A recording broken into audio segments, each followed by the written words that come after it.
પાલાનાળામાં મળી આવેલી અજાણી મહિલાની હત્યા કેસનો ભેદ ભરૂચ પોલીસે ઉકેલ્યો છે. પોલીસ તપાસમાં ખુલ્યું છે કે પતિએ જ કતાર વળી પોતાની પત્નીનું ગળું કાપીને હત્યા કરી હતી.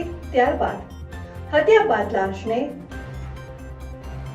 દરી ચાદર અને બ્લેન્કેટમાં લપેટીને પોતાની કારમાં નાખીને કોંઢખામ પાસેના નાળામાં ફેંકી હતી. જોતા રહો ભારત ટાઈમ્સ ન્યૂઝ.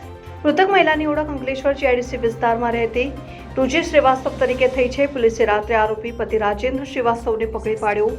પૂછપરછમાં પતિએ ગુનો કબૂલ્યો કે ઘરકંકાસથી કંટાળી આવેશમાં આવી પત્નીની હત્યા કરી હતી. ભરૂચ એસપી મયુર ચાવડા અને એએસપી અજય મીણાના માર્ગદર્શન હેઠળ તપાસ માત્ર 24 કલાકમાં સફળતાપૂર્વક નિપજાવવામાં આવી. હત્યા માટે ઉપયોગમાં લેવાયેલ કતાર અને લાશ લઈ ગયેલી કાર કબજે કરવા પોલીસે તજવીજ હાથ ધરી છે. વધુ તપાસ પોલીસ ચલાવી રહી છે. જોતા રહો ભારત ટાઈમ્સ ન્યૂઝ.